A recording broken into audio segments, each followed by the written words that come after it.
Members of the public are invited to speak during oral communications. When prompted, please state your name for the record, then proceed with your statement not to exceed 3 minutes on issues or concerns not on the agenda and within the subject matter of jurisdiction of the board.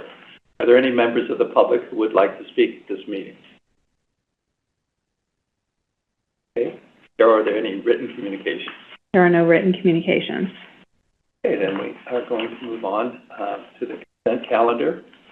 The consent calendar consists of those agenda items that the board will approve with one motion unless either a member of the board or a member of the public requests to remove an agenda item from the consent calendar. If any actions are removed from the consent calendar, the board will take action on the removed agenda item later in the meeting under the action item heading on the agenda. Does anyone on the board want to remove an agenda item from the consent calendar? Okay. Does any member of the public want to remove an agenda item from the consent calendar? All right, may I have a motion to approve the consent calendar items A to C? Mr. President, I move for the consideration of the consent calendar. A through C. A through C. A through C, I'm sorry. Second. Thank you, Jay. All those in favor? Oh, wait a minute. Never mind.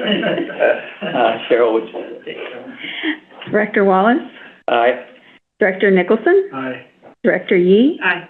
Director Stewart? Aye. Director Easton? Aye. Okay, so we're going to move on to the presentations. Kimberly? All right. I'd like to begin with Veterans Day recognition. I think every year, as we all know, our nation celebrates Veterans Day as a way to honor and thank those who have served our country. At Washington Health, we proudly continue a tradition that has started since 2016. We recognize members of our health system family who have served in the armed forces or is currently serving in the reserves by featuring them on a commemorative Veterans Recognition Wall. This is located in Washington West building at 2500 Maury Avenue. The wall lists the name, military branch, rank, and length of service of all of our veterans. I invite each of you to please visit this recognition wall next time that you are in Washington West. The women and men listed on this commemorative wall are health system staff and physicians. They are individuals who work in the hospital or one of our surgery centers. They work in Washington Health Medical Group Clinic or one of the hospital outpatient clinics or centers. They also are doctors on our medical staff or part of the medical group. Currently, there are 116 names on the wall, including 3 names added this year.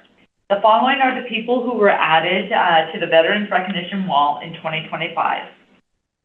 The first is Allison Alvarado with the Army Reserve. Her rank is 03 Captain. Length of service is 7 years, and she is a nurse in our telemetry department. Ramiro Martinez with the Navy. His rank is E4, and length of service is 9 years, 9 months. He is part of our medical imaging team. And the last individual, Wei Zhao, is with the Navy. His rank is E5, Petty Officer, 2nd class. Length of service is 8 years. Wei is a senior accountant for Washington Health Medical Group.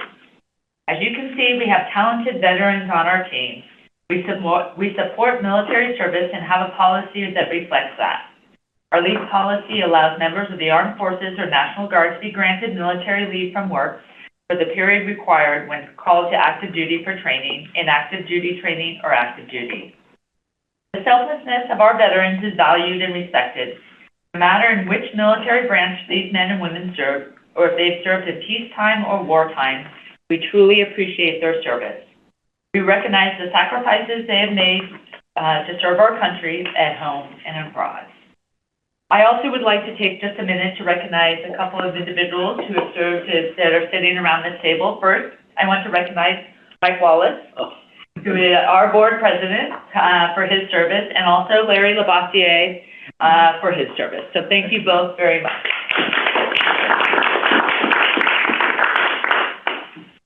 Thank you. All right. Next presentation is we have Gisela Hernandez, and she will be giving us the equity and inclusion update. and specifically focusing on AB 1204, which is reporting requirements for all hospitals in the state of California. And I'll just give you a little bit of an overview. I know many of you know Gisela. She is our Chief Inclusion Officer. She is leading the Healthcare System's Health Equity, Diversity, and Inclusion Council, also known as HEDIC, and is collaborating with a multidisciplinary team of healthcare professionals who are strategically establishing best practices to promote health equity and belonging to the workforce. Prior to her current role, Gisela served as Director of the Community Relations Department for more than a decade. Gisela started her career in healthcare, community, and government relations, communications, and brand management for more than 2 decades ago. She has a bachelor's from UC San Diego and a certificate of diversity, equity, and inclusion from Cornell University. Recently, Gisela completed the Massachusetts General Hospital's Health Equity Leadership Program. I will turn it over to you, Gisela. Thank you, Kimberly. And you can see my screen okay, everyone? Yes. Yes. Good evening, and thank you for an opportunity to provide this annual update on the work that is underway at Washington. Tonight, I'm going to highlight some of the improvement work that is being led by the Health Equity, Diversity, and Inclusion Council, or as Kimberly referenced, our HEDIC. And I will also go over a new assembly bill that requires that we report or submit an equity report to the state of California. So very quickly, a reminder on our about our HEDIC. It is made up of these 4 committees. Each group leads improvement work that is helping us execute our strategic priorities. And I will next provide a quick overview of the improvement work that is underway by each of the committees. So our HEDIC's People, Culture, and Mission Committee has been really busy, led by Patient Experience Officer Laura Anning and our Chief of Human Resources, John Subiena. The committee has established the organization's first 2 resource groups. We have a women's resource group and a multicultural resource group, and both of these groups have been in place for about 10 months. The women's resource group is focused on wellness and building community, while also supporting women's health organizations locally. And they are also in the process of developing a mentorship program for its members. The multicultural resource group is prioritizing building community and raising multicultural awareness throughout the organization. For example, in partnership with Food and Nutrition Services, they are raising awareness by creating educational displays that you will find in our cafe, while FNS is offering culturally inspired meals when we're celebrating or observing certain holidays. So this has been a very popular offering in the cafe. If you haven't checked it out, you should consider it in the very near future. Additionally, in addition to the Workforce Resource Group, the People Committee has also coordinated a transformational leadership training that was offered to management staff earlier this year. And a similar training is in the works for participants. So next, the Data Committee leads this past year were Chief Medical Information Officer, Dr. Brian Smith, and Vice President and Chief of Compliance and Risk Officer, Kristen Ferguson. They led data improvement work with a focus on collecting enhanced demographic information from our patients, and also are currently working on facing reporting. Collecting the enhanced demographic information from our patients is not just about filling out forms, which we know that our patients don't necessarily love, or adding more details in their file. It's really about us understanding our community and our patients better. So the report that you see on the screen is a summary of the first full year of demographic information that we now have available as to the healthcare system. We're now able to look at patient utilization for the entire healthcare system or by department. And it is an excellent tool to help us understand our patients and what we can do to better serve them.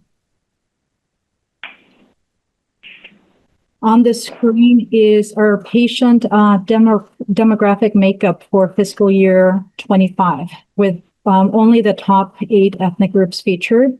This type of detailed information is helping us ensure that programs and services equitably meet the needs of the community. And when we look at patient demographic information, we're able to understand who is accessing care and who is not. For example, if the data shows that certain groups are underutilizing screenings or preventive services, we can investigate access to barriers. You know, we want to find out why people, our community may not be utilizing some of those programs or services. We can also utilize the information to improve how we look at health outcomes. For instance, if readmission rates or chronic disease outcomes are worse for one group, we can investigate further, and if necessary, interventions can be developed. This work is all about making sure that our programs and services are serving our community as best as we can. So by looking at patient outcomes and demographic groups, we can find disparities if they exist in different groups. So while this type of analysis is fairly new to us at Washington, it has been a best practice in healthcare for a very long time.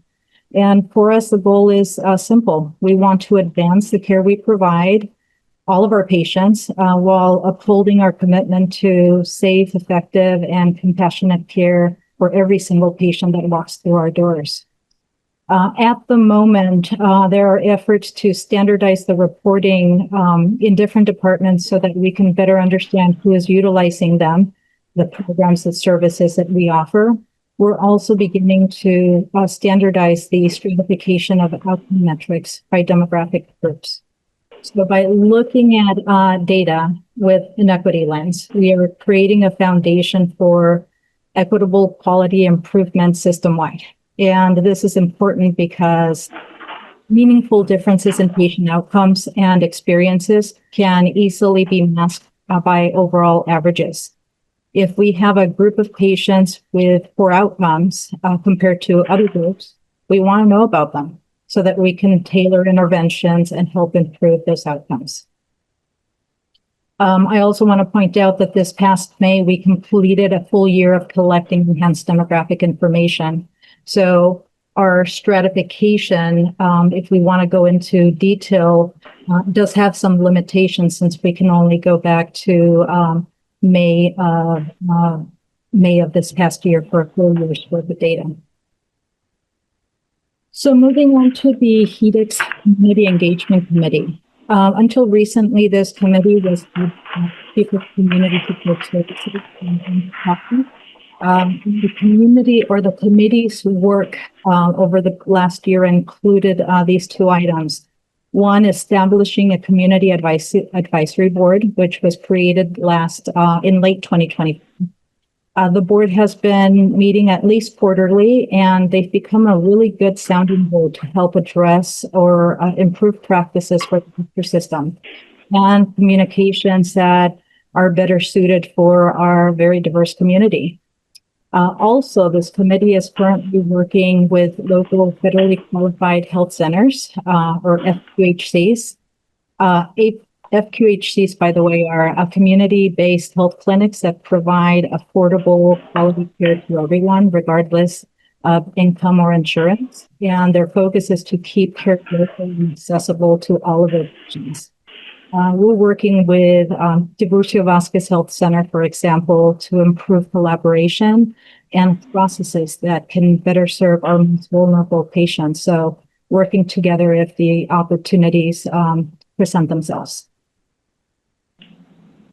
So next, I want to highlight the work of the HEDICS Equity of Care Committee.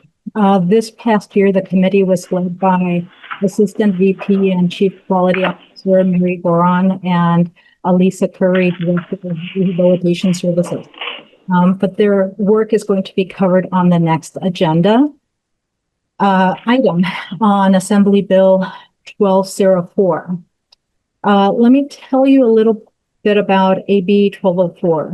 It is a state mandated equity report that was the Equity of Care Committee's priority for many months this year. So under Assembly Bill 1204, all California hospitals must annually submit a health equity report to the Department of Healthcare Access and Information, which is also known as HCI. The health equity report must include data on patient access, quality, and outcomes, and it must also be stratified by race and ethnicity, age, preferred language, disability status, sexual orientation, gender identity, and expected payer. And then the stratified data is used to identify the top 10 disparities for the organization, which I will cover in a couple of minutes. But first, I want to emphasize that the identification of disparities does not represent inferior care or that we are failing to provide a minimal standard of care, nor does it indicate performance that is below benchmarks. Rather, this requirement is all about transparency and an improvement initiative that requires that all Californians better understand where gaps exist within their own patient population. So the requirement focuses on equity and not quality rankings. Also want to mention that the regulations reporting period is January 1st through December 31st of 2024, and the report is due annually by September 30th. And we just completed and submitted our first equity report this last September. The regulation also requires that we submit a plan to prioritize and address the disparities that are identified, and we must also post the report on our website. And I'll next be providing a little or more detail. So the requirement is these two things. We need to submit to the state of California an equity report that includes 11 structural measures and 9 stratified core quality measures, as well as the second item is an equity plan, which, as I mentioned, identifies and addresses our top 10 disparities and also our performance across 6 priority areas. And the regulation, I want to note, has really complex reporting requirements that include very specific calculations, stratifications, data suppression guidelines, and really strict data privacy rules. So when our data was pulled and stratified, what you're seeing on the screen is the list of our top 10 disparities. All of our disparities are linked to readmissions and highlights differences in outcomes between groups. So again, it's not a hospital ranking exercise, but rather an opportunity for all California hospitals to identify where the largest gaps lie in their own data. So in this context, a disparity is a measurable difference, not an assessment of quality. These disparities reveal where certain groups have different outcomes and does not mean that we're providing lower care or that we're performing worse than others.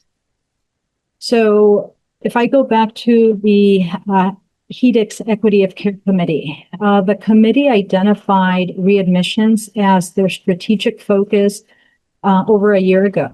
So when these top 10 disparities were highlighted as part of AB 1204, we didn't have to start from the ground up. This was already underway and a dashboard had been created to help us better understand readmissions. So also I want to point out that there is a trend in the top 10 disparities amongst other facilities. Many hospitals and healthcare systems in the state have also identified that their top 10 disparities are linked to readmissions.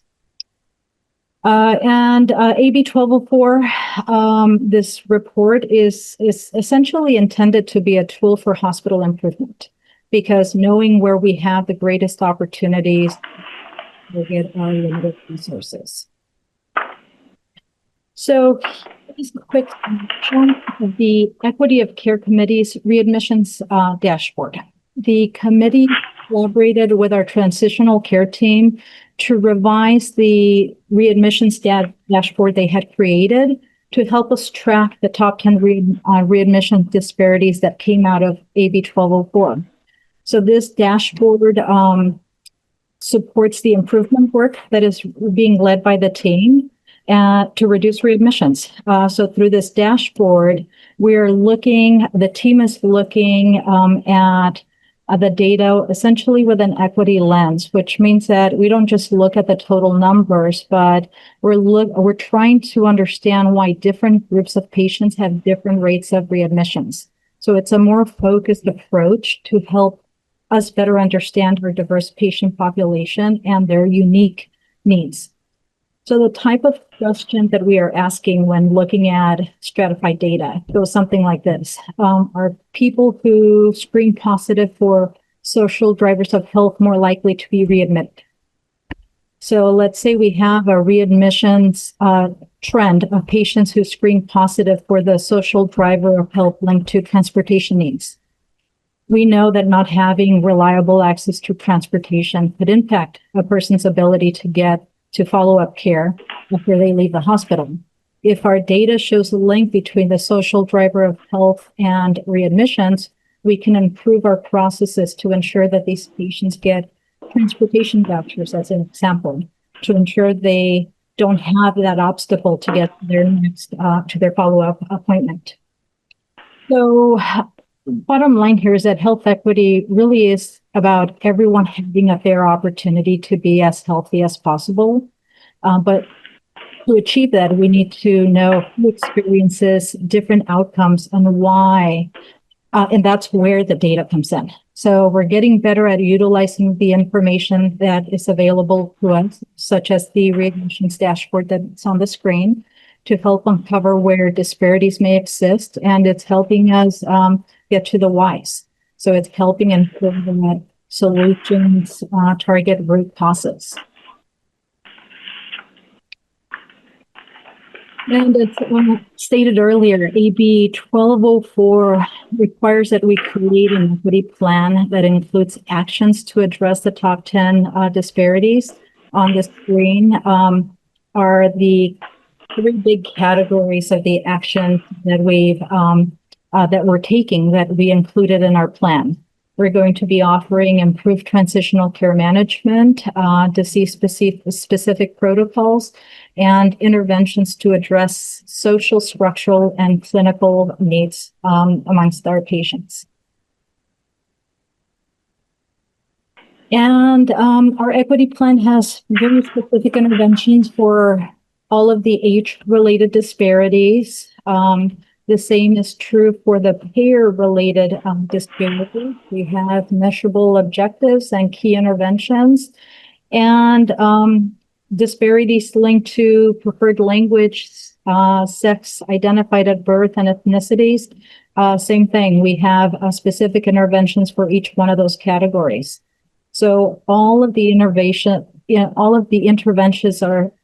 interventions focus on reducing readmissions and the impacted populations, but these interventions are being used amongst our general patient population as well. So we know that this will support the work that is happening to reduce readmissions system-wide.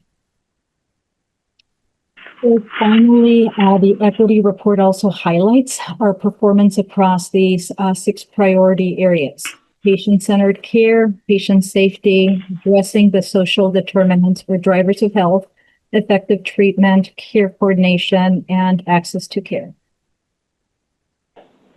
And finally, I want to mention that you can now find the report on our website. It's on the top of the website. There's a button with equity report on it. And in the coming days, we'll also add in a more consumer-friendly summary of the report that we've condensed an almost 40-page document into 2 pages that will be available as well. And with that, I want to thank you and ask if there are any questions. So also, as Gisela mentioned, up on the website, there's a summary, and that's also in here in terms of just showing that what's going to be on the website. Again, all of this, the plan and everything had to go to the state of California, but also a summary then goes on our website too.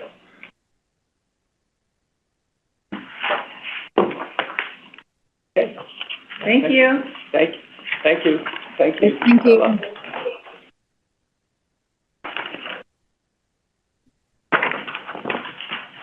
Okay, we're going to move on to the medical staff report. Well, there's Dr. Berry. Hi. Good evening. I will jump right into it.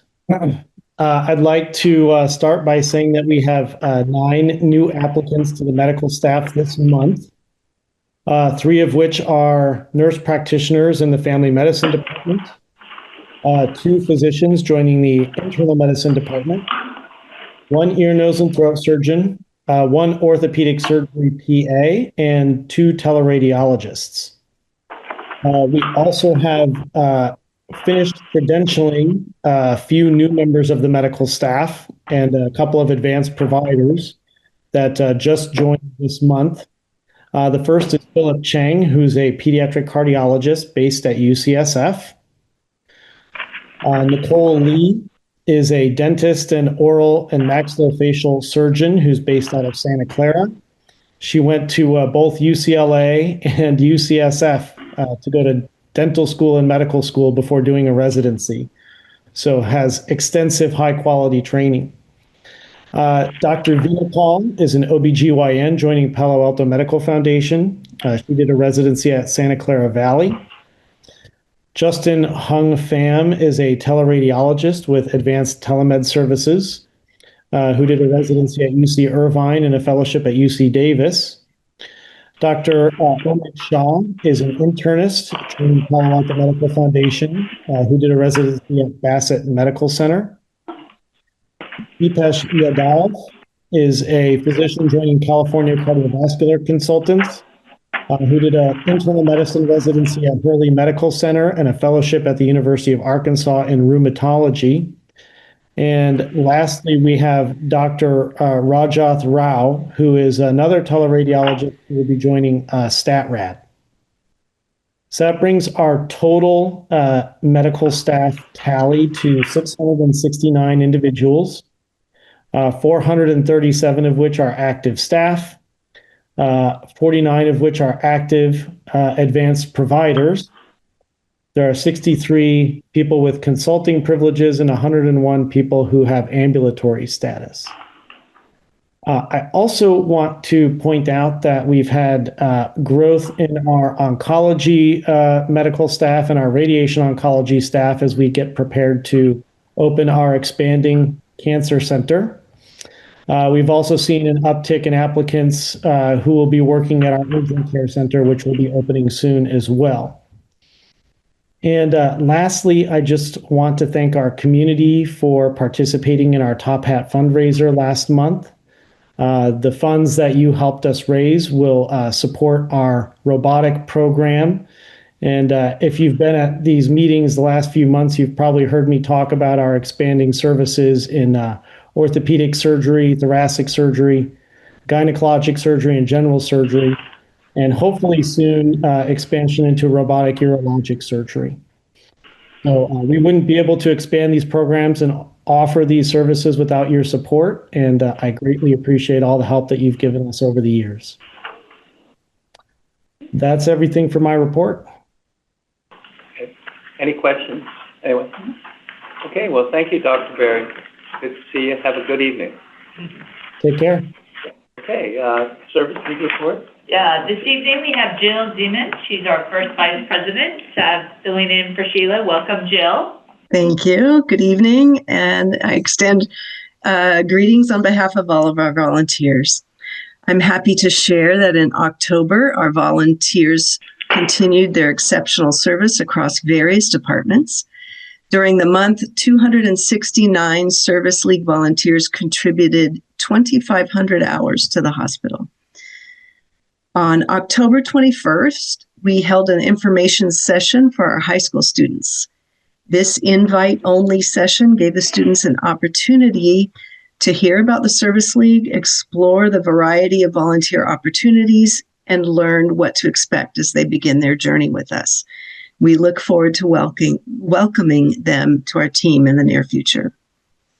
Our gift shop was closed on Friday, November 7th and Saturday, November 8th, while volunteers prepared the shop for the holiday season. We reopened on Monday, November 10th for the annual gift shop holiday show. Shoppers at the show browsed our new seasonal items and were treated to cookies and coffee in the lobby.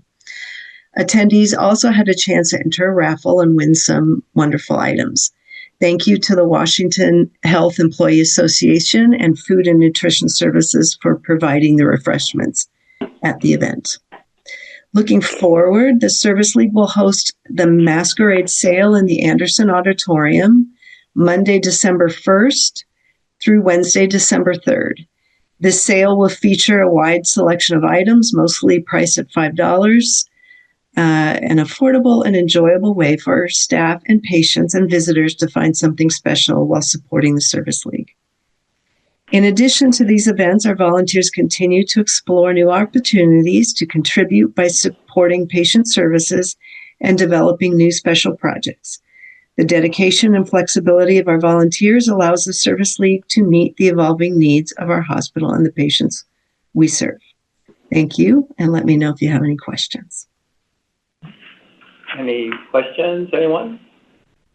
It's December 1st, 2nd, and 3rd, is that right? That is correct. 7 And to you're 5, holding I believe. And you're holding the line on inflation, right? 5. As far as I know, yes. Okay, great. Okay, well, thank you, Jill. Thank you. Have a Thank good you. evening. All right, next we have Mary Beauron, our Assistant Vice President and Chief Quality Officer. She is going to give the quality dashboard for the quarter ending September 2025. Good evening. Thank you, Kimberly. Yes, overall, we had a great quarter. Again, this is a reflection of July, August, and September quality data. And our first slide just opens with just a summary of how the overall quarter went. All indicators were met for infection prevention and in our nursing sensitive indicators. We're still having challenges with readmissions, mostly related to heart failure and COPD. But to start off with getting into the infection prevention, thank you. Where our MRSA was great. We had that uptick, in 2024 and have continued to be able to sustain 0 MRSA infections in the blood, which would be identified 72 hours after a patient is admitted. And this is a great sustained metric. I think we're going to continue to do well with MRSA. And for our next slide, for catheter-associated urinary tract infections, also had a great quarter here, had 0 infections. We did have that one case the quarter before and have just continued to do all of the cavity prevention interventions and had a great outcome with that. Similar to our next device one, which is CLABSI. Central line associated bloodstream infections. And I know everybody understands that this is a great sustained outcome for an extended period of time. And we're continuing to see that even into the quarter we're in right now, 0 CLABSI infections. And I think I mentioned last quarter that we've even had some hospitals reach out to us in the state and even in this area asking some of what we're doing with this. And it's really, again, just making sure that our lines are taken out when they're no longer needed and the line is in place for a patient, that it's maintained very well. It's great work on the medical staff that place the lines and then on our nurses that use a standardized procedure to place PICC lines. All of those lines are in here and none of them are getting infected. So doing a great job placing and a great job sustaining maintenance. And then moving into our surgical site infections, now we are again in our second quarter without having any colon surgical site infections. Again, this is mandated reporting on a local and state and federal level because it's a high-risk procedure. So a great outcome to not have any colon surgical site infections. And that also applies to our next surgical site infection slide for abdominal surgery, which is the hysterectomy. Again, also, this is a higher risk procedure for surgical site infections looked at on a federal, state, and local level. And we've had great results, including this quarter with 0 surgical site infections. I think this is a great reflection of how safe our OR is, that we're very careful with our procedures that we're doing in there, how we turn over our rooms, educating staff and patients on how to prevent surgical site infections, even working closely with skilled nursing facilities for the patients that go there for surgical site infection prevention. And we continue to see this in other surgical site areas too, but in the higher risk areas, we've been able to sustain a great outcome. And then C. diff, we only had 1 infection this quarter. The CDC expected us to have closer to 10 for the size and type of our hospital. So this is far below the benchmark. And again, another great sustained outcome. In order to have a low C. diff rate, as long as we've had it to being lower, you really have to have the entire multidisciplinary team working well together on making sure that we isolate patients who have a known history of C. diff so that it doesn't spread. We haven't had any transmission-based problems with C. diff. And so we have great hand hygiene and then also testing appropriately. But really, this is an outcome of also great antimicrobial stewardship. And we have a very strong program here. And this is one of the ways we can measure that is by having a low C. diff rate. So very happy to see that sustained. Moving into our national patient safety goals with hand hygiene, a lot of the outcomes that you've seen so far are related to really a great hand hygiene rate, which I know that everybody understands. This is the single best way to prevent spread of infections in the hospital is by everybody washing their hands. We do an incredibly large amount of observations in the quarter. This is 98.5% compliance rate for hand hygiene is really good, especially considering that this is a reflection of 6,000 observations. Every unit does observations on the inpatient side, and they have a number that they're expected to turn into. We have a whole electronic database format for how we do this.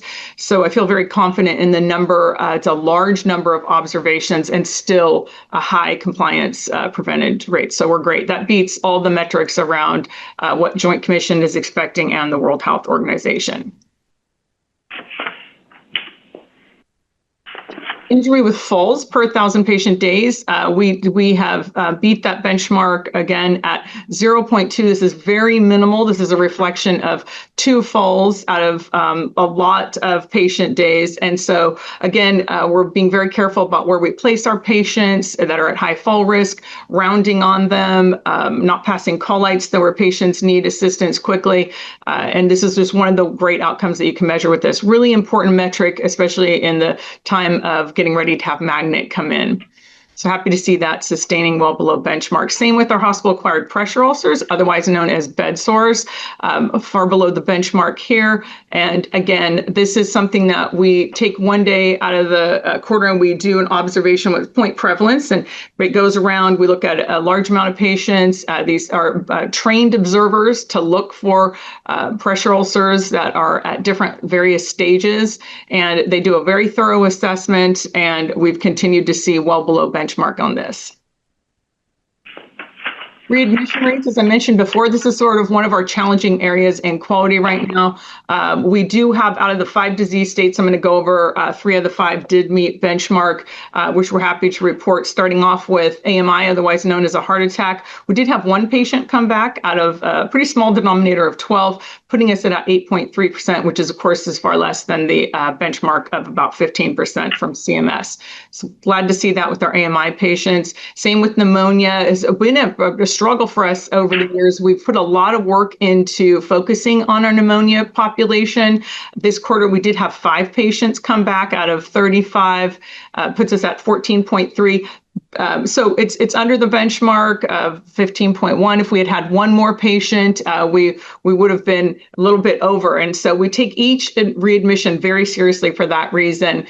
And these patients are complex to manage, and we've been putting a lot of focus on that in our transitional care team with Dr. Akawili and Emmanuel working on this. And so we've felt better about where pneumonia has been for the last couple of quarters.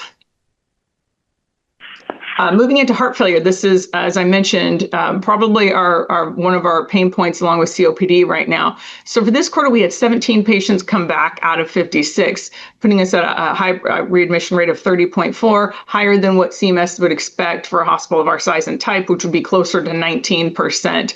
So each one of these cases have been looked at for a root cause analysis, and what the population is very similar to what we're seeing with our challenges with patients who have COPD, that this is a chronically ill, very elderly population, complex illness, lots of comorbidities. We did also have what we call like high utilization. So there are patients that are very high risk for coming back and tend to come back in spite of intervention. We've had a few patients in this that are in that category.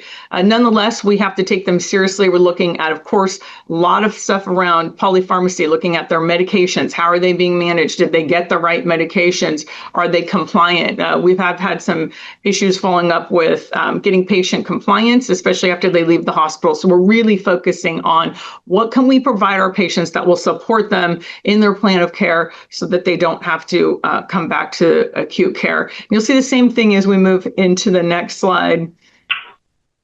For COPD, similar problems here. 10 patients came back out of 31, putting us at 32.3%, much higher than what CMS would expect, which is 18.7. Same exact thing. Patients are tend to be much more on the elderly side, a lot of chronic illness. In this particular population, these are patients who had extensive chronic illness for well over 5 years. We're lucky enough to have a pulmonologist that I know all of you are familiar with, Dr. Akawili, as I mentioned before. She really can give us a good analysis on this, which helps us determine where we want to focus moving forward. And again, it's the same sort of thing, really looking at your post-acute care. What are you doing to support the patient? Got to make sure that they get home health in to help them, because that is actually our biggest readmission population. Is they're coming back from being discharged home with home health because they need the home health because of these complexities. We do have some patients that come back from skilled nursing facility. However, the area that we're really focusing on is this higher risk group that tends to be right now for us coming back from home in spite of having home health. So really working with these home health agencies, doing a root cause analysis to see, is there something we could have managed better earlier on to help these patients get the care that they need? We're working with primary care physicians, et cetera. So again, another complex group with a lot of challenges that we're really focusing on. We have this as part of our strategic initiative, and you heard obviously from the education session, we're looking at patients well beyond this population too. But this is a high priority for us in quality, and we recognize we have to really drill down and find good interventions for them. We're also working very closely with a group that is called OnClick. I've mentioned them here, I think, last quarter, and they are specifically looking at these type of patients for us and contacting them, connecting patients with making sure that they get to their follow-up appointments. That's very key. A lot of the patients who don't get to that tend to come back and be readmitted. And then, like I said, there's this other portion that OnClick is working with us on, who are just saying that they're just stating these are very high-risk patients who tend to come back no matter what. But again, we're still focusing on this area and recognize it's a challenge and a problem that we need to address. And then for our patients who have coronary artery bypass graft, otherwise known as CABG, this is an inpatient population. That's one of the, and this is very specific what Medicare looks at with the patients who have a CABG. That's why that denominator is so low at 3. But of the patients who qualified to get into the CMS metric, none of them came back, which is great. So 0 readmission rate, sustained very well for a long period of time. We don't have any concerns with these patients and how they're being managed and how they're being taken care of after they leave the hospital. So it's a great outcome. We're seeing that similar with our joint replacements. on the next slide. So this is very specific, again, to an inpatient population who have total knees and hips replaced. So the denominator is very, very low at 17. Again, it's because most of these procedures now are done outpatient. But when patients are more complex and need to be admitted, we put them in inpatient status so we can monitor them carefully. And of the 17 patients who had a knee or hip replaced, 0 have come back. We tend to do very well with this, as you know, sustained for a long time. This quarter is even really great because it's 0. And then when you move into the next slide, looking at our outpatient, which of course is where the bulk of this service line offers care to our patients, outpatient, 313 patients over the quarter had knees and hips replaced. Only 2 of those patients came back. And that puts us well below the benchmark. The benchmark is 5.3%, and we're at less than 1%. So again, a really good reflection of really good planning around elective procedure, monitoring the patients, making sure that they're educated and have all the services they need when they leave. Great support from home health. As you know, the majority of these patients who leave this hospital do not go to a skilled nursing facility. We have very low rates for that. And we've got great partnerships with home health managing these patients really well. So not too much of a concern here with this. Again, we're going to focus on COPD and heart failure moving forward. And I'm happy to answer any questions. Okay, Mary, thank you. Any questions, Bill? Yeah. Mary, with respect to the heart failure group and the COPD group, this is all-cause readmission. How many of those readmissions are due to the diagnosis of heart failure versus other diagnoses that they're getting readmitted for? And same with COPD. So are they being admitted for the same reason, or is it something else? Yeah, and it is all cause, you're right, and that's really important to take into consideration. So if I'm looking here at, let's say, of the heart failure, of the 17 patients, I only actually have 3 out of the 17 who came back with a primary diagnosis of heart failure. Now, having said that, if you come back and, you know, obviously if you have heart failure, you're higher risk for, let's say, pneumonia or other things that might make you be admitted. But so the other ones could have respiratory illness, but it wasn't, in this case, primary diagnosis of heart failure. You know what we're seeing a lot of in this population and in our COPD is kidney disease, end-stage renal disease, coming back for that. And as you know, that's a medical necessity. We have to manage that. And it's very brittle. And if they meet for admission criteria, we bring them back, obviously. So a lot of I don't even have a hypertension in here. We've seen a couple of that, in the past. This is mostly kidney disease. And then if you move on to COPD, like I said, same exact thing.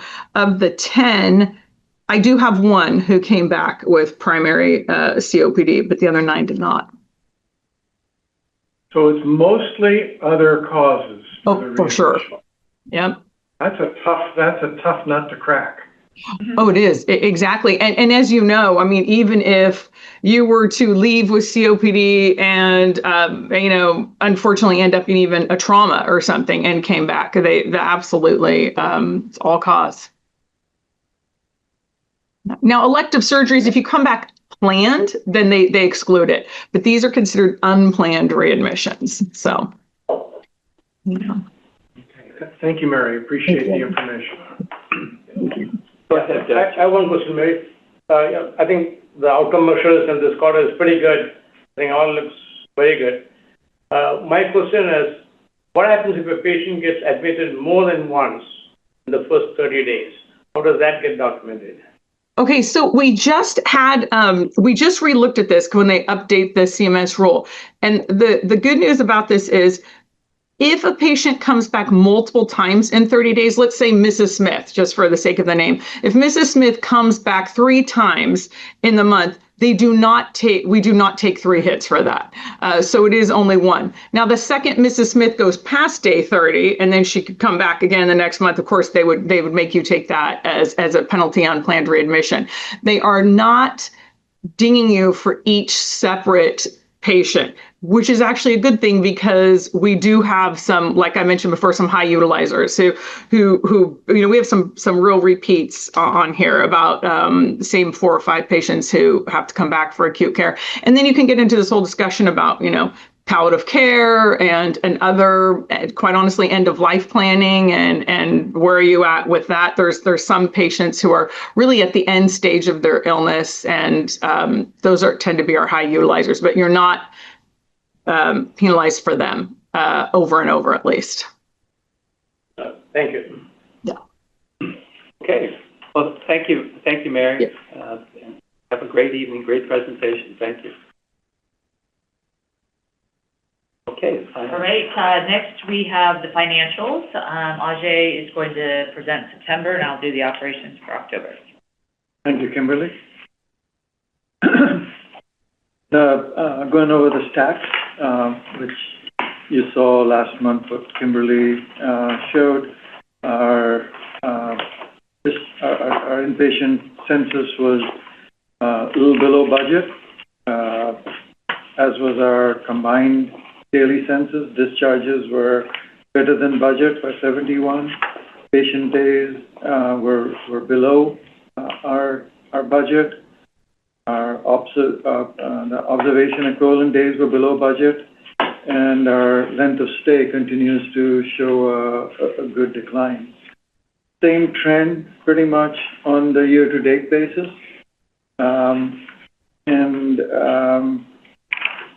think there were, I can get into details on where the biggest amount of unfavorable to budget on the patient days was ICU by 85 days and IMC by 67. And there were adult med were favorable. So that was that. On the operating indicators, again, the CMI better than budget by 0.09. Deliveries better than budget by 7. Surgical cases better than budget by 65. And we had cath lab right on the nose at 182. Outpatient visits were better than budget, as were emergency visits by 447. Similar trends across on the year-to-date side. I think these are strong indicators for the month. Moving on to the surgical and cath lab indicators. Surgery, as I pointed out earlier, very strong, 55 over budget. GI, 32 above budget, and orthopedic, 27 over budget was the standouts there. And on the cath lab side, we were right on budget with IR being 14 over budget, while the rest were all close to budget. On our FTEs, productive FTEs were below our expected budget, the flex budget, and as were the non-productive FTEs by 40.1 total. And our FTEs per adjusted occupied bed were under 6 after a long time, 5.96 on a budget of 6.14.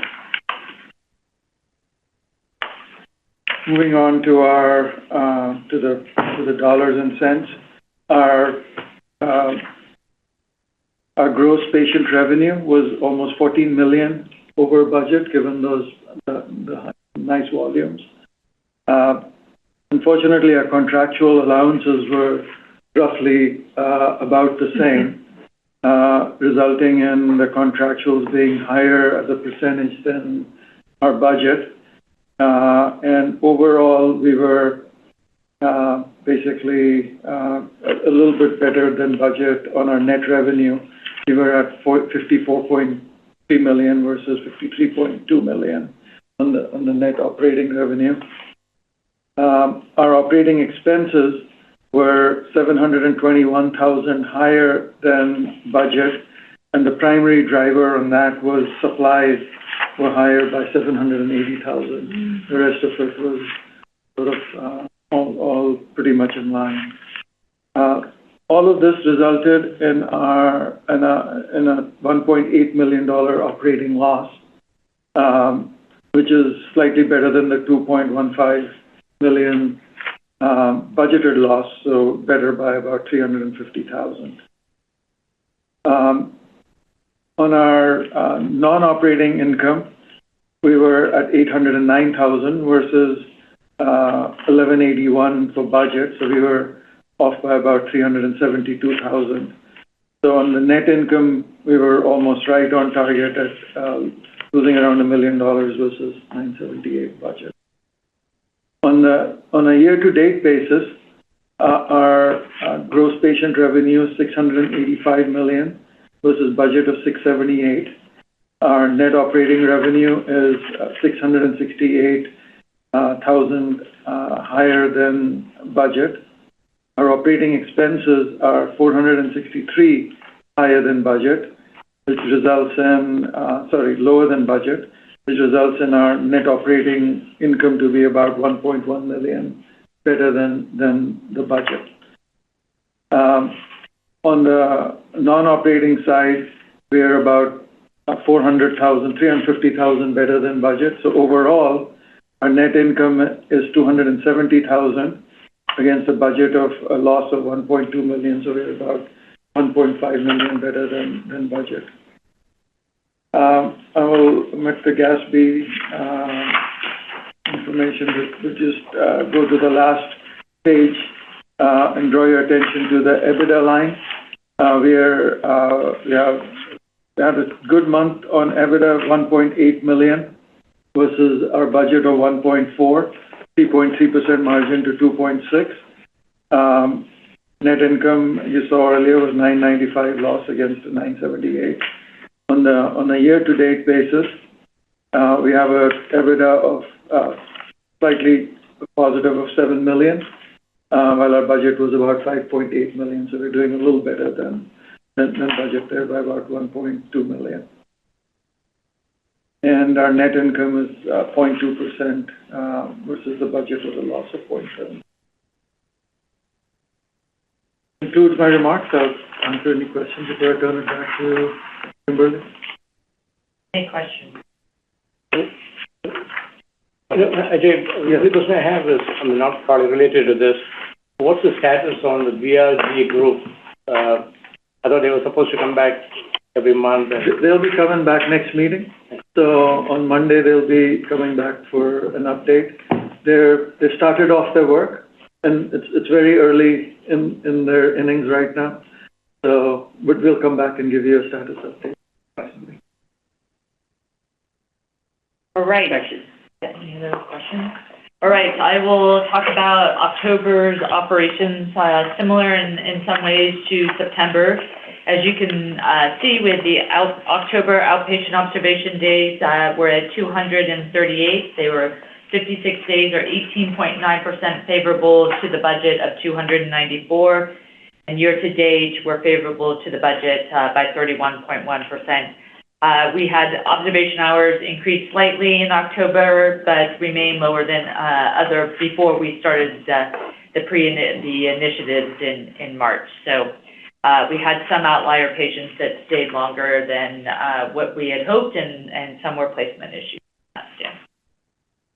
Moving on to our total gross revenue trend, patient gross revenue of $231.7 for October was consistent with the budget of $234 million, and favorable compared to October of 2024 by 4.2%. This is mainly driven by higher outpatient gross revenue that I will be going over with you. And you'll see gross revenue was consistent year-to-date with the budget. Moving on to trauma cases, we were not as busy as we were in September, but still had 165 trauma cases for October, and it was favorable to the budget of 153 by 7.8%. Inpatient trauma cases of 64 for October were favorable to the budget of 53 by 20.8%, and outpatient trauma cases 101 for October were consistent to the budget of 100. Looking at the breakdown for our trauma types of cases by activation code, as you can see, we had 6 alphas, 45 bravos, and 114 deltas. Moving on to our trauma gross revenue, it came in at $18.9 million for October, which was favorable to the budget of $18.1 million by 4.7%, and also favorable last year by $2 million. Our inpatient trauma gross revenue of $13.3 million was favorable to the budget by 3% due to having more cases than budgeted, and outpatient gross revenue of $5.6 million for October was also favorable to the budget of $5.1. Looking at our inpatient gross revenue, came in at $136.5 million, which was unfavorable to the budget by $8.6 million and 5.9%. And you'll see later in the presentation, basically, once again, we've had less patient days, but pretty much right on budget for discharges. Moving on to the outpatient gross revenue, it came in at $95.2 million, which was favorable to the budget by $6.4 million or 7.1%, and really favorable, mainly driven in ancillary services and surgical services. Our inpatient length of stay, we had came in for the month of October at 4.81, favorable to the budget of 5.22 by 8.5%, and also favorable to October by 0.39 or 7.5%. Year to date, our length of stay is 4.89, which is favorable to the budget by 6.3%. Our case mix index, as you can see, increased from the prior month by 0.063 to 1.655, so that was favorable to the budget. And you can see we came in, went from 3.14, our length of stay first case mix index came in at 2.91, and that was down from the previous month at 3.14. So continuing to look at that length of stay. As I mentioned, discharges came in at 1,084, that consistent with the budget of 1,085, pretty close here. Doing pretty good budgeting, and favorable to October of 2024 by 10.3%. We had 5 patients that were discharged in October had stayed over 30 days. The longest was 59. And still in-house, we have 6 patients that were over 30 days, with the longest being 60 days. So we need to try to work to get appropriate placement for our patients. You can see here what I talked about.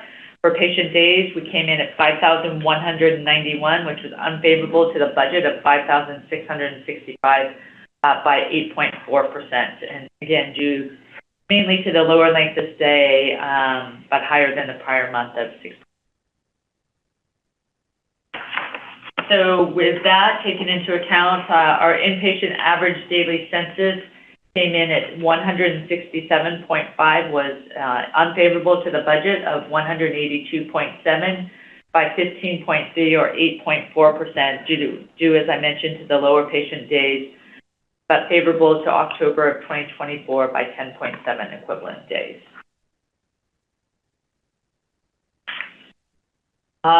In terms of our surgical trends, again, excellent budgeting. We came in for total surgeries at 543, very much right on budget of 543. So that were 10 less than October of 2024.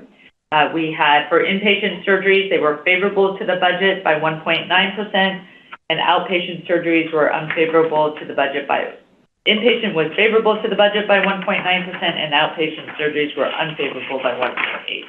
And we had 3 TAVR cases. On the next page, you will see the breakdown in terms of our surgical activity. We had strong cardiac and gastro volume. Also, neurosurgery came above budget. Orthopedics did come in lower than budget. This was mainly driven by our UCSF trauma surgeons not seeing as many ortho trauma cases that came through the emergency room. Also below budget was vascular and other, which other comes in at mainly pulmonary and thoracic. Cath lab was very busy for the month of October, as you can see. We came in at 220 cases. It was favorable to the budget by 12.2%, and also very close to October of 2024. So from that, our inpatient cases were favorable to the budget by 16.7%, and outpatient cases were also favorable to the budget by 6.8%. We had 3 MitraClips and 2 Watchman cases that were performed in October. You can see the breakdown on the next page. It was a busy cardiac month for us, and also interventional radiology was also busy. Neuro IR was below budget, and vascular also below budget by 2, and then by 3 for vascular cases. Deliveries came in at 121. It was a little slower than what we've seen over the last few months. It was unfavorable to the budget by 15 or 11%, and also unfavorable to October of 2024. I will mention that there were 4 sets of twins for the month, so even, and twin deliveries only count as 1. So we actually had 125 babies that were actually, that were delivered. And our C-section rate was 28% of total deliveries, a 10% decrease from the prior month. And I know we've been talking about the initiatives that have been being worked on in terms of C-section rates. Our non-emergency department outpatient trends visits were above budget. They came in at 9,864, which was 9.4% above the budget, the highest level we've seen since October of 2024.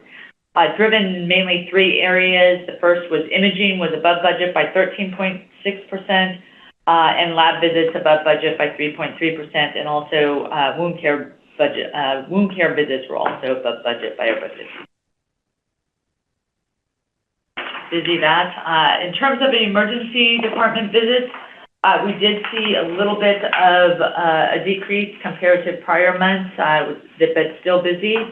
Came in at 5,105, which was unfavorable to the budget by 233 or 4.4%, and unfavorable to October of 2024.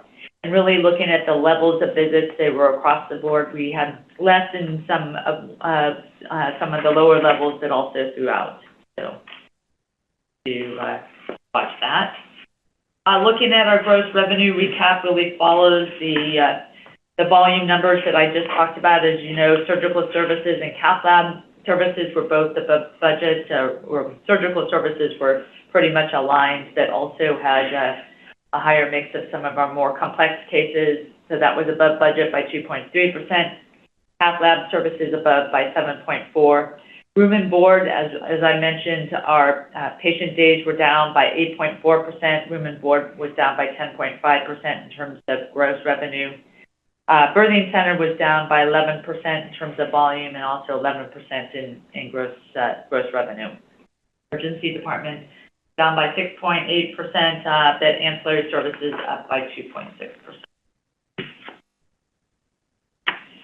Looking at our payer mix, overall, our government payer came in at 74.1%. That is unfavorable to the budget by 0.6%.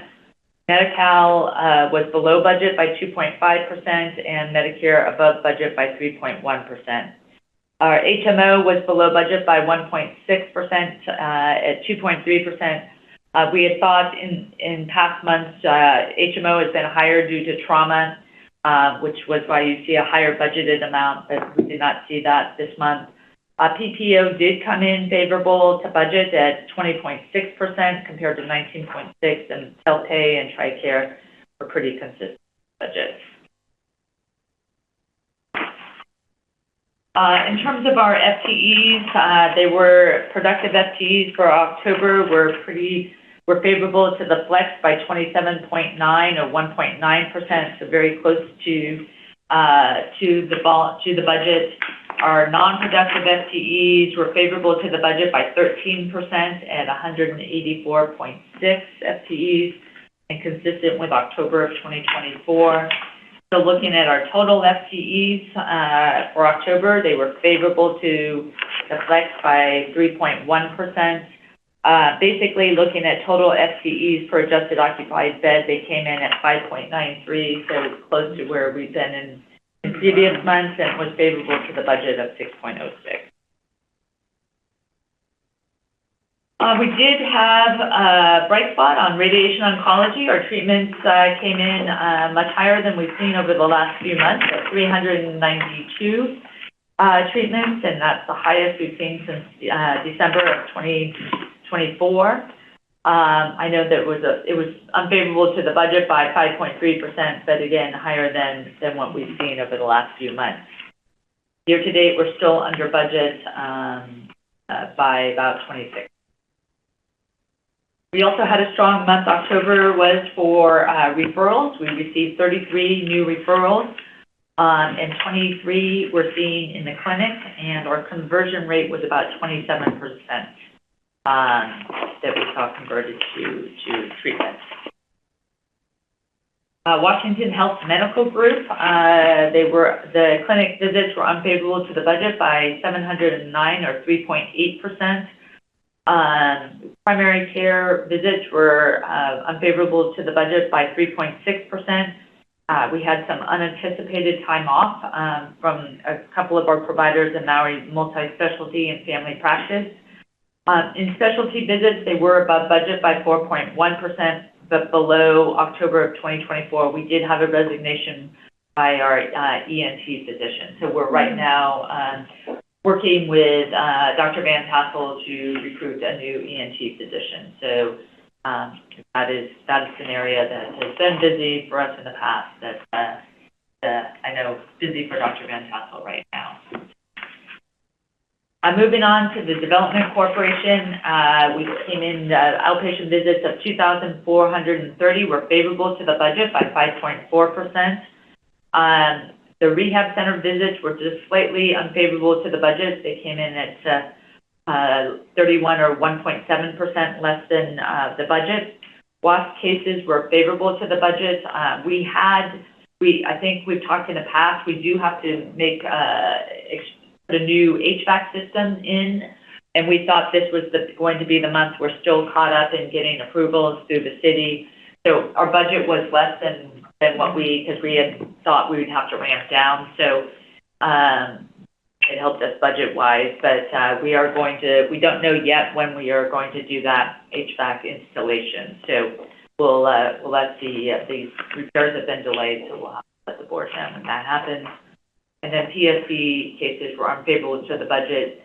We did not have any pain management cases at Peninsula Surgery Center over this month. That impacted the volume. Looking at our preliminary key financial statistics, our days cash on hand decreased 6 days from 118 down to 112. This was really primarily due to, it was a 3 payroll month. So if we had only had the 2 payrolls, we would have ended at 119 days. So that 3rd payroll definitely impacted us in terms of days cash on hand. I know we are also next month, or this month in November, going to have a IGT that we have to send additional dollars up to the state, and we will get that back in a period of time. So we'll see some challenges in November too for our days cash on hand. I do want to just make sure everybody knows our days in AR continue to be trending down. We're at 53.4. That's the lowest we've seen since October of fiscal year 20. So that's good. Also, our collections from patient payments totaled $58.5 million, exceeding the budget by $5.5 million. So our revenue, again, we know we have work to do in revenue cycles, but our days cash on hand is really being increased through expenses and not, we can be collecting more, but we're not falling behind the budget more. Yeah, if I can add, the rev cycle team is really doing a great job on banding together and trying to collect the rest of their ability. I think by the time we're done with BRG and get better technology and those kinds of things, I think we'll be in a much better place. But right now, they're really doing well. Yeah, this is probably the best we've seen in years in terms of AR days, collection rates, and all of that, given what we have. So I agree, Ajay. It's a good shout out for that. Thank you.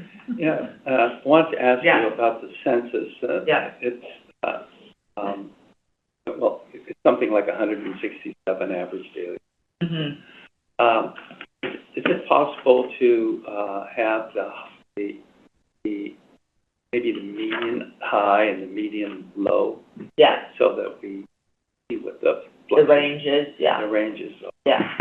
Okay, we can do that. And a lot of us not hitting that average daily census on the inpatient side is because we're also dropping the days. Mm-hmm.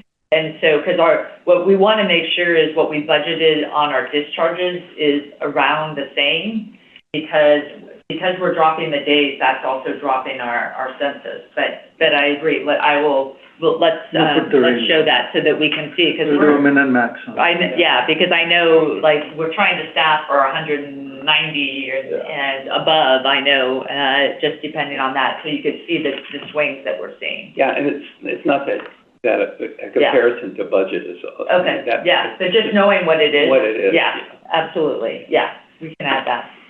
Any other thing else? Urgent care.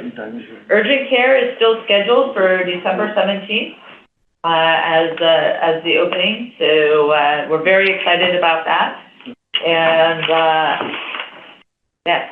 We have the temporary sign out, and everybody's keeping their fingers crossed in terms of making sure everything falls in place at the right time and the right place. So we are still on, I know Tina's on, and she's been working hard and with all the teams, making sure that we're ready to go. Patients are asking. I know. I get the question quite a bit too. Yes, I'm aware of that. The other question about opening the urgent care is what will happen with our ER volume. Yes. So we hope that being able to, we'll keep an eye on those lower level of PD volume visits to see if they, understand when that is open, that we can shift that way. So again, some of that is a shift in volume, but it's the right level of care for the patient. Yeah. Okay. Well, wonderful. So let's move on to the action item. Oh, wait a minute. We wanted to. Not yet. We're getting there, I promise. I'll go fast. All right. We'll start. That changed my night quick. Yes.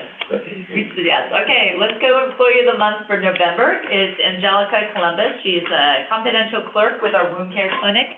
I'm very excited to talk about Angelica. Angie Columbus started as a per diem confidential clerk 3 years ago. She is always ready to help patients, staff, and physicians in any way she can.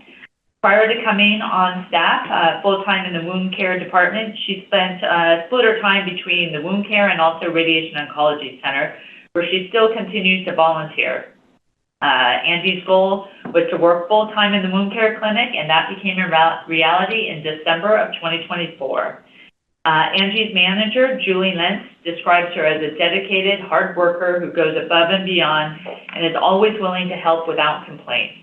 Working with a positive attitude, Angie exhibits what a real team player is, no matter what the situation. She's generally the first person patients see when entering the wound care clinic. She greets patients with a smile and a friendly hello. She's very efficient at her job and multitasks frequently. Yep. Julie says, I've seen her on 2 phones at once while checking patients in and out, all without missing a beat. She is willing to share her experience with others, helping to train the patient care coordinator in the prenatal diagnostic center on how to do authorizations, training a modified duty nurse on how to work the front desk, and now she is precepting our newest confidential clerk who transferred from another department. She has created flow charts on how to do front desk area tasks, and her daily tasks may include obtaining lab or imaging reports, directing gurney patients, setting up patients in rooms, and advising colleagues of upcoming appointments. Angie has been happily married for nearly 35 years. She and her husband have 4 children and 5 grandchildren. In her spare time, she enjoys reading, spending time with her dogs, and of course, spoiling her grandkids. Congratulations, Angie Columbus. November Employee of the Month And I also do just want to say, yes, absolutely. When we went over there, there was a patient that was just finishing up his treatment sessions, and he didn't know who we were, but he stopped and said, this department has truly made a difference to him and his life. They have helped so much, and he had so many great things to say about Angie and the nurses and physicians and everybody part of the wound care. So I think it's important that the board hears that too, that some of these departments that we often don't talk about are really doing some great things for our community. Great. All right, and now I will touch base with some of the calendar and our past health promotion and community outreach events. As you can see, in October, we had a number of events, continuing to do our education around trauma prevention on October 9th at Mark Green Sports Center. Also, I just want to put your attention to October 16th on our 17th annual Think Pink event. I heard, once again, this was so well received by our community. We had over 300 attendees, and you'll see some of the pictures from that event. Moving on October 21st, and also you'll see on October 28th, we participated in the Special Olympics elementary school soccer, and we had over 408 participants in the Special Olympics. Also, October 22nd, Dr. Alexander did a very timely talk on shingles, what you need to know about prevention and treatment. There were over 1,000 views on Facebook and YouTube. And just to mention too, Christy Caracappa is out there talking about Medicare enrollment in many places too. Also just sports physicals again on October 29th. Also been in the community continuing. We have the community needs assessment and doing Washington Health Walk over at in Union City at the Ruggieri Senior Center there. And then Dr. Walia did Brain Health as Your Age, and you can see we had close to 700 views on Facebook and YouTube, and then also more outreach for training for the restaurant workers too that we've been doing. Go through the pictures and walking events. Also, Top Hat Gala, as I know Dr. Berry mentioned, very successful.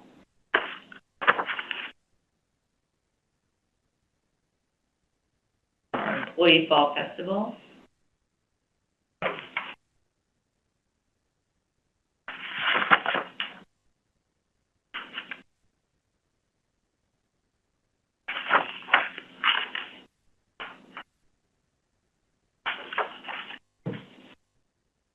And here are the upcoming events in terms of for the rest of November, and then a few in December. I do want to, Dr. Cotta on the November 19th is talking about managing gestational diabetes, a healthy pregnancy journey.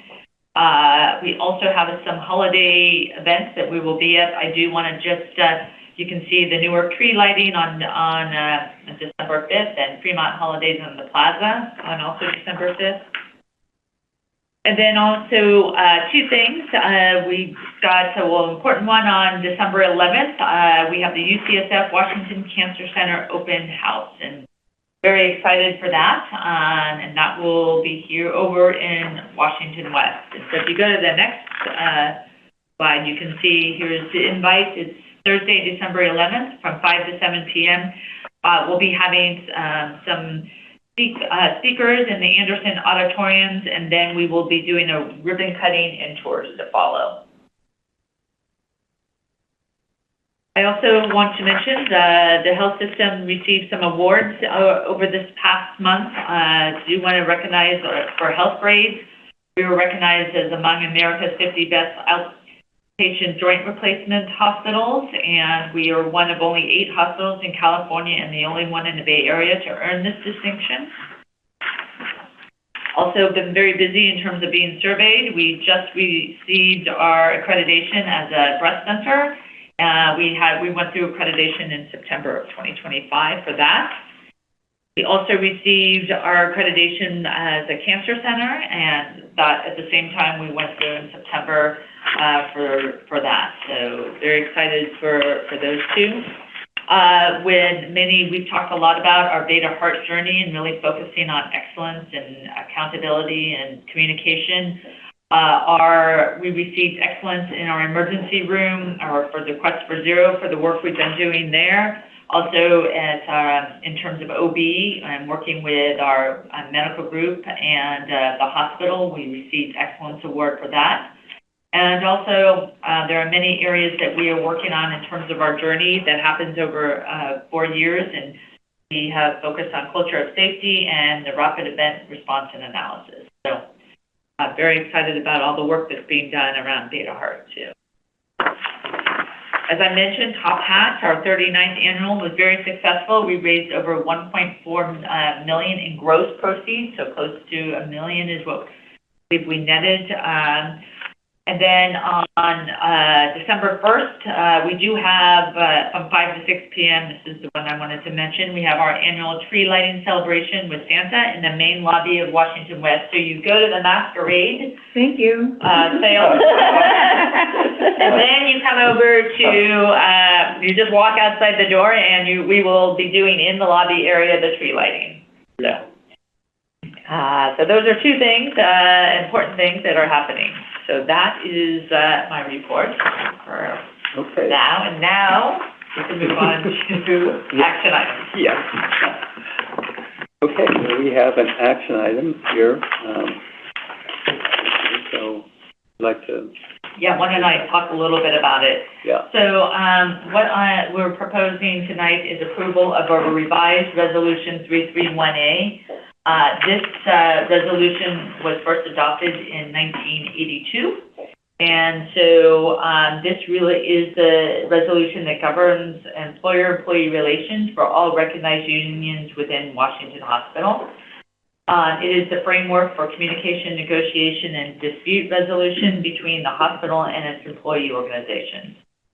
During our 2023 contract negotiations with SEIU, it was brought to our attention that there were some of the areas within this resolution that we needed to look at to ensure compliance with the Myers-Milius-Brown Act.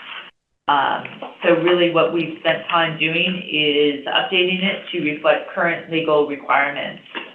It is updated to ensure legal compliance and transparency in key areas, such as the hospital's authority over job descriptions, procedures for emergencies, union access to meetings and bulletin boards, use checkoff processes, information sharing, and employee rights during strikes.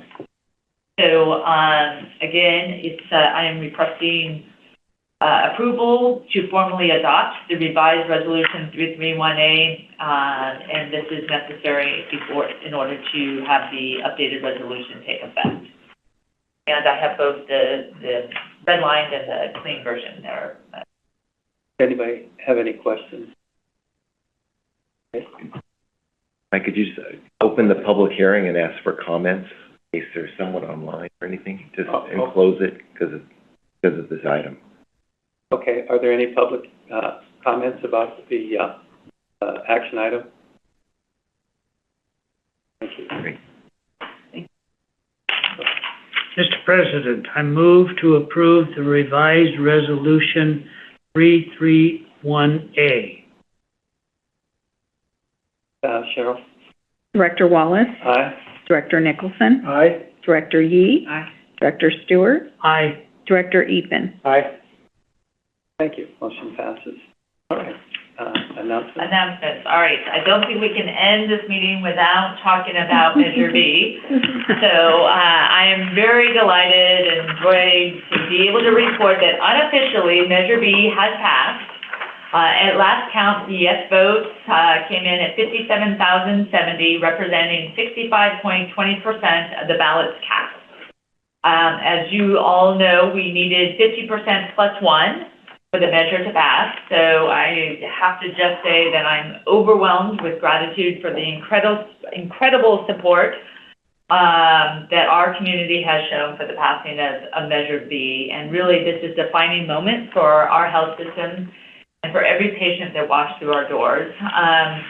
What we've been told is by December 4th, we will hopefully receive official certification from the county that the election results at that point are final, and at that point, the board will be able to formally declare that the Measure B has passed. So we would be bringing that forward at the December meeting.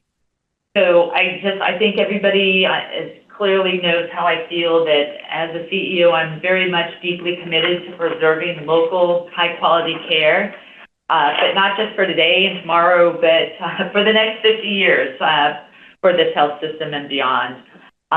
This place is so much more to us than just a building. It's a lifeline, a trusted place of healing that has cared for this community for more than 65 years. And I just have to once again thank the voters for what they've done to continue to be able for us to provide that lifeline of care for generations to come. Measure B will strengthen our essential services, especially trauma care, ensuring that our community and our patients receive the top care that they deserve and close to home. It will, continue for us to be able to expand technology and equipment, and be able to recruit and retain the physicians and the specialists and the nurses here and give them the tools that they need to deliver the care. So it's really important as we know that they will translate into measurable results, and every dollar that will be invested with care and transparency and accountability that has always guided us by a strong focus on improving patient outcomes.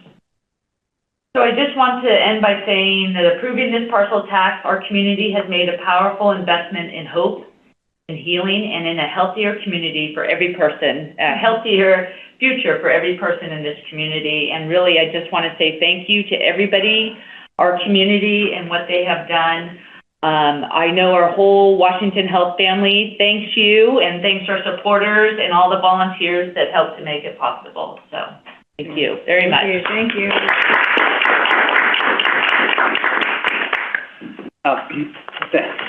Thank you, Kimberly. On behalf of the entire board of directors, I want to extend our deepest thanks to every voter and resident who supported Measure B. We're honored and humbled by the voters' trust in our mission and their belief in the future of our hospital.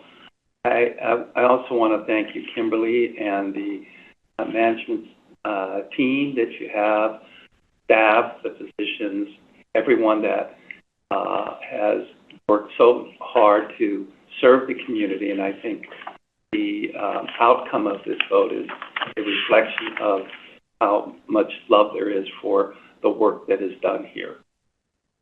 We really appreciate all of the team here and everybody, and the board support too. So. The vote wasn't just about funding. It was a powerful statement that our community stands united in prioritizing health and well-being. The community support reflects a shared commitment to ensuring that world-class medical care remains accessible right here at home. We pledge to be responsible stewards of the funds that are entrusted to us. Every dollar from Measure B will be put to good use, invested in state-of-the-art equipment and technology, recruiting and retaining top-tier doctors and nurses, and enhancing patient care. This is an investment in lives, in families, and in the future of our community. With our community's support, we will continue to elevate our standards, expand our services, and ensure that our hospital remains a beacon of excellence. I want to thank the community directly. Thank you for believing in us. Thank you for standing with us. Together, we are building a healthier, stronger, and more resilient community. Thanks again.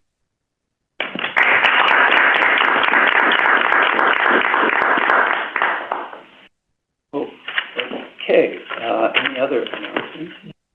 All right, no other items, so that